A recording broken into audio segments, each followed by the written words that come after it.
सौरभ दुग्गल आप सबका स्वागत करता हूं स्पोर्ट्स गांव में। पीवी सिंधु ने अपना सेमीफाइनल मैच जीत लिया है टोक्यो ओलंपिक्स में और अब वो अपने दूसरे ओलंपिक मेडल के लिए एक स्टेप दूरी पे हैं और अगर वो अपना दूसरा मेडल जीत पाती हैं तो सुशील कुमार के बाद वो सेकेंड इंडियन एथलीट होंगी जिन्होंने ओलंपिक्स में 2 मेडल जीते हैं इंडिविजुअल इवेंट में और पहली वुमेन एथलीट होगी। आज हम पीवी सिंधु के बारे में जानेंगे national badminton coach Surendra Mahajan ji से। सुरेंद्र महाजन सर ने पीवी सिंधु को जूनियर लेवल पे कई कैंप्स अटेंड करे हैं और पीवी सिंधु ने जूनियर लेवल में कई टूर्नामेंट्स उनके अंडर खेले हैं, youth Commonwealth games, junior world championship, junior Asian championship. Sir आपका स्पोर्ट्स गांव में स्वागत है। Thank you. सर आज पीवी सिंधु ने सेमीफाइनल में एंटर कर लिया है तो आप इसको किस तरह से इस परफॉर्मेंस को देखते हैं? सर सबसे बड़ी गर्व की बात है हमारे भारत के लिए कि भाई एक हमारी महिला खिलाड़ी ने सेकंड टाइम इतना स्ट्रगल करने के बाद जो दोबारा किया और एक अच्छी दावेदार है इस समय वो मेडल की और अच्छा प्रदर्शन करके वो आज पहुंची है। पूरा भारत आज खुश है, खासकर बैडमिंटन की फ्रेटर्निटी तो बहुत ज़्यादा खुश है। हमारे हॉल में भी, बैडमिंटन हॉल में सब बच्चे खुश हैं और जगह जगह से मैसेज मुझे भी आ रहे हैं, बच्चों को भी आने के लिए बहुत अच्छी खुशी की बात है। सर रियो ओलंपिक्स में पीवी सिंधु ने सिल्वर मेडल जीता था तो इस बार उम्मीद की जा सकती है कि मेडल का रंग सिल्वर से गोल्ड होगा? सर जिस हिसाब से वो कल और आज खेली है मुझे तो लगता है कि रंग बदलेगा और बदलना भी चाहिए क्योंकि पीवी सिंधु ने जितनी मेहनत की है, जितना कठिन परिश्रम किया है और टोटली फोकस, मैं कहता हूँ एक तपस्या की है उसने। एक तपस्वी साधु जो होता है वो जंगल में करता है तपस्या, लेकिन ये उससे भी बड़ी तपस्या है कि एक बच्चा सब कुछ छोड़ के, सारी चीज़ें छोड़ के सिर्फ उसका एक ही टारगेट होता है कि मैंने वर्ल्ड चैम्पियनशिप या ओलंपिक में मेडल लेना है। उसको कई कुर्बानियाँ देनी पड़ती हैं, घर बार सारा कुछ सब कुछ छोड़ के सिर्फ फोकस बैडमिंटन में। तो ये बहुत बड़ी मेरे हिसाब से बात है। सर जूनियर लेवल पे कई बार आप इंडियन टीम के कोच रहे जिसमें पीवी सिंधु ने इंडिया को रिप्रेजेंट किया, youth Commonwealth games, junior world championship, senior world championship. तो आप जूनियर लेवल पे किस तरह से आपने पीवी सिंधु को ग्रो करते हुए देखा? जूनियर लेवल पे जब मेरे साथ गई थी आइल ऑफ मैन तो उस समय जो आज है फ़र्क तो था देखो, लेकिन उसने इस पे उस समय इसकी जैसे एजिलिटी है बहुत इतनी ज़्यादा अच्छी नहीं थी, नेट शॉट्स इतने ज़्यादा अच्छे नहीं थे, हाइट अच्छी थी, हाइट का बेनिफिट भी लेती थी, ऊपर से शटल को पकड़ती भी थी। लेकिन अब सिचुएशन डिफरेंट है। जूनियर टाइम में इसने उस समय भी आइल ऑफ मैन में कॉमनवेल्थ यूथ में गोल्ड मेडल जीता था और हमारे लिए बड़ी गर्व की बात है। और मैं उस समय कोच का मैनेजर बन के गया था इसके साथ और श्रीकांत कई लोग गए थे उस समय।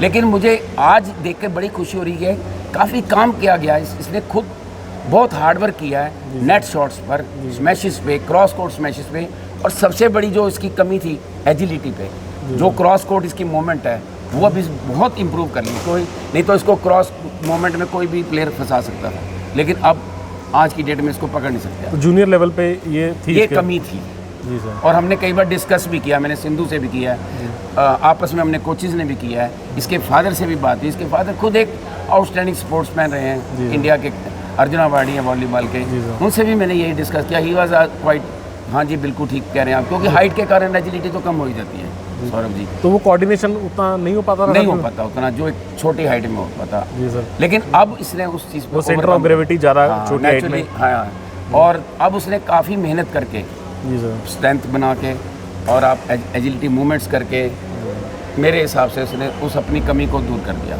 तो सर पीवी सिंधु की अगर स्ट्रेंथ की बात करें तो वो क्या आप देखते हैं सर? सर आज जो मैच आपने देखा होगा वो बड़ा मैन्युटली देखा, उसके नेट शॉट्स बहुत अच्छे थे, नेट टू नेट रिटर्न बहुत अच्छे थे, क्योंकि जो अपोनेंट थी जापान की वो उसके नेट टू नेट शॉट्स को एक भी बारी टैप नहीं करती, बड़े क्लोज आ रहे थे। उसके बाद अगर वो लिफ्ट करती थी तो ज़्यादा इसके जो मेन इसका पावर गेम है, जो स्मैश है, वो इसका विनिंग पॉइंट था और इसने बड़े अच्छे मारे। हालांकि क्रॉस कोर्ट स्मैश 2-3 बाहर भी गए हैं पर उससे पॉइंट भी बहुत मिले हैं।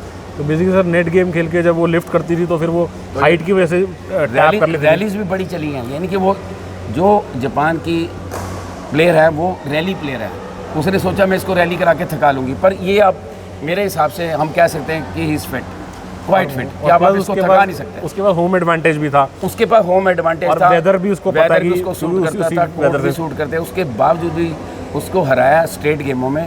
तो मेरे हिसाब से बहुत अच्छा है, बहुत अच्छी गेम है। और जूनियर में आप काफ़ी इसके साथ रहे, इसने काफ़ी आपके अंडर कैंप्स भी अटेंड किए, तो उस टाइम उतनी फोकस थी और उसको था कि मैंने लाइफ में कुछ अचीव करना है? मुझे ये कहते हो ना, बड़ा गर्व है और बड़ा अच्छा महसूस करता हूँ। ये 2-3 प्लेयर जैसे श्रीकांत भी, साइना नेहवाल भी और ये भी बड़े ही फोकस्ड प्लेयर थे, इनको कुछ काम नहीं। कई बार हम इंटरनेशनल टूर्नामेंट खेल करते थे तो कई बच्चे उनमें से बोलते थे कि सर छुट्टी कर दें आज।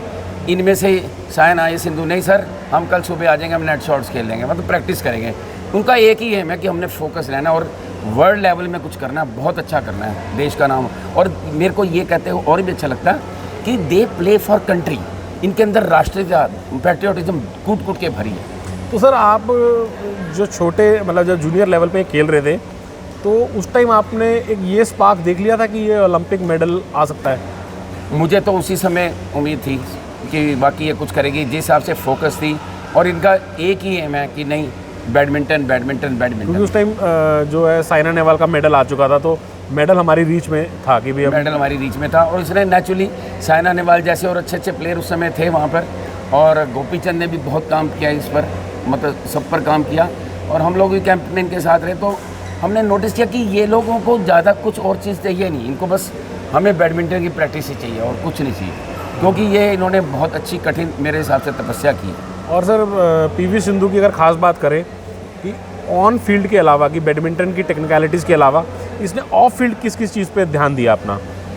स्टडीज़ भी करती है और थोड़े गाने गुने सुन लेती है, लेकिन मतलब ऑफ फील्ड में सर ट्रेनिंग ऑफ फील्ड, मतलब ट्रेनिंग ऑफ फील्ड बहुत ज़्यादा की इसने। जी सर। मैं ऑफ फील्ड ट्रेनिंग के कारण ही ये इतनी फिट हो पाई है जी। जो इसने अपनी एजिलिटी को ओवरकम किया, या लेग स्ट्रेंथ लिया है, या जो इतना लंबा प्लेयर होता है उसके लोअर बैक में प्रॉब्लम आ जाती है, पर इसने हर पार्ट में, बॉडी के हर पार्ट में काम किया ऑफ द फील्ड, इसीलिए आज ये सारी अपनी जो वीकनेसेस उस पर ओवरकम कर गई। क्योंकि सर एक लंबे प्लेयर का एक ये देखा गया कि जब स्मैश पड़ते हैं तो लंबे प्लेयर की, ठीक है आर्म्स लंबी है तो कवरेज तो हो जाती है, लेकिन बेंड होना उसके लिए मुश्किल हो जाता है। अगर कोई भी प्लेयर जैसे इसने राइट हैंड से स्ट्रोक डाला और जरा सा क्रॉस कर दे तो उसको बेंड होकर स्ट्रोक उठाना मुश्किल होता है, पर इसने देखो आज सारे उठाया, कोई एक भी नहीं छोड़ा होगा जी मेरे। तो इस पर इसने बहुत ज़्यादा मतलब फिजिकल वर्कआउट बहुत किया। ऑफ फील्ड हुआ काम फिजिकली, तभी उस पर काबू हो सकता है। ये नहीं होता कि भी हम कोर्ट में इस पर काम करें तो हो जाएगा ना, पहले you have to strengthen your muscles, कि जो मसल वीक है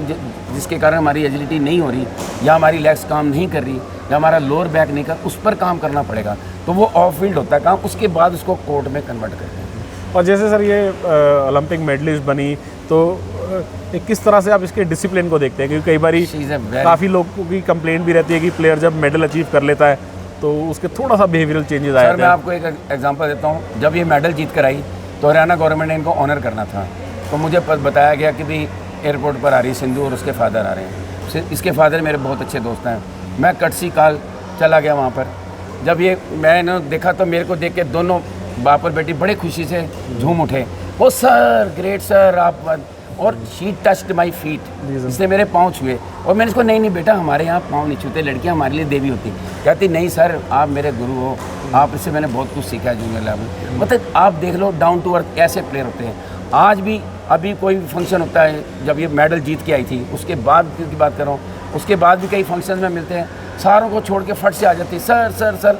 नहीं तो ऐसे आजकल तो जरा सा प्लेयर थोड़ा कुछ बन जाए मेडल पे उसके कलर खड़े होते हैं। She is totally down to earth, totally down to अर्थ।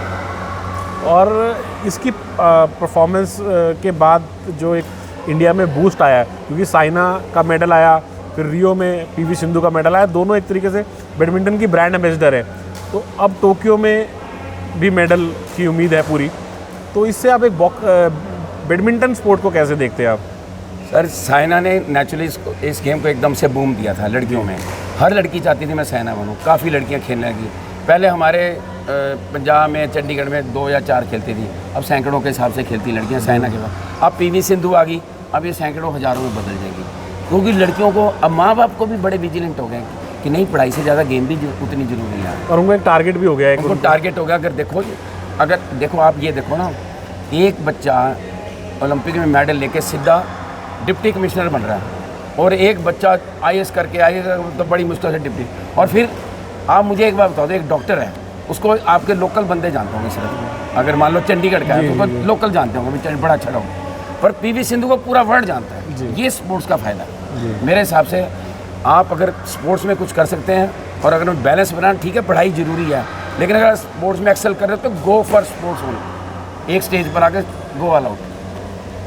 नहीं, क्योंकि एक टारगेट भी मिला है और एक जिस तरह से रिस्पेक्ट के साथ पैसा भी आया है, तो एक सोशल सिक्योरिटी भी मिली है स्पोर्ट्स की वजह से। कह रहे हैं आप, बैडमिंटन बहुत अच्छा पैसा आ गया, और जितने भी प्लेयर्स खेल रहे हैं आज की डेट में टॉप लेवल पे, सब अच्छा पैसा भी कमा रहे हैं, नौकरियां भी हैं बैडमिंटन प्लेयर्स के लिए, अच्छी जॉब भी हैं। और हमारे चंडीगढ़ में 2 बच्चे सीधे इनकम टैक्स में इंस्पेक्टर सेलेक्ट हो गए, जबकि इतने एग्ज़ाम देने के बाद नहीं थे, वो तो भी नेशनल चैम्पियन भी नहीं बने।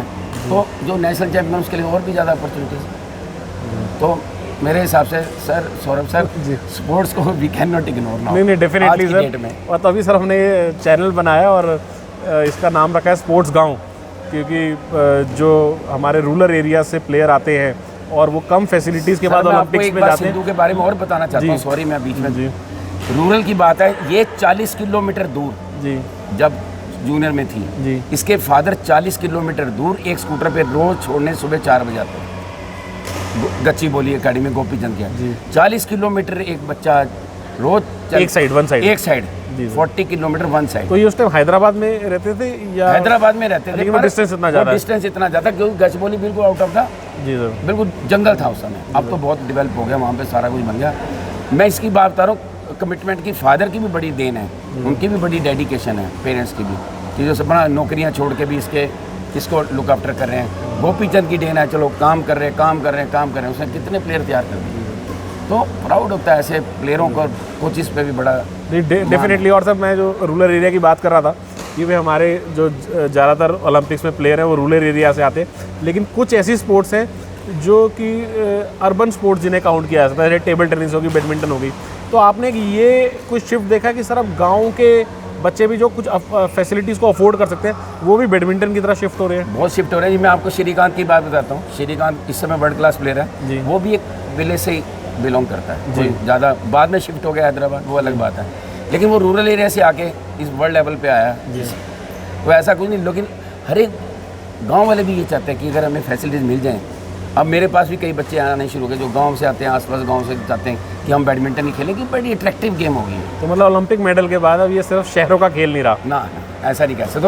और मुझे तो लगता है भी जैसे गांव में बाकी गेमों में टैलेंट है, तो बैडमिंटन में भी टैलेंट हम और अच्छा निकाल सकते हैं गाँव से भी जी सर। और खेल गाँव, तो मैं इस चैनल को देखता भी रहता हूँ, स्पोर्ट्स गाँव सर, स्पोर्ट्स गाँव, तो मैं देखता भी रहता हूँ और मुझे मान भी है कि आप बड़ा अच्छा कवर करते हो और बड़ा अच्छा प्रमोट करते हो गांव के लोगों को जो स्पोर्ट्स में कर रहे हैं। तो ये अच्छा शुरुआत है आपकी तरफ से। नहीं sir, thank you very much. और हम उम्मीद करते हैं कि पीवी सिंधु मेडल जीते और उसका सिल्वर से जो रंग है वो गोल्ड बने, और हम दोबारा आपके पास आएंगे सर पीवी सिंधु की बात। मैं तो चाहता हूँ आप गोल्ड आए और बार बार आओ, पर हमें बधाई भी दो और हमारे से बधाई लो भी जी सर। और पूरा भारत आज यही चाहता है, पूरा भारत जी सर। धन्यवाद। और आप लोग स्पोर्ट्स गाँव के साथ जुड़े रहें, और जिसने सब्सक्राइब नहीं करा है इसको सब्सक्राइब ज़रूर करें, क्योंकि हम ओलंपिक्स के दिनों में इस तरह की प्लेयरों की कहानी आप तक लाते रहेंगे, कोचेस से मिलवाते रहेंगे जिन्होंने इन प्लेयर्स के पीछे काम किया है, और ओलंपिक्स के बाद भी स्पोर्ट्स के साथ जुड़े रहेंगे। बहुत बहुत धन्यवाद।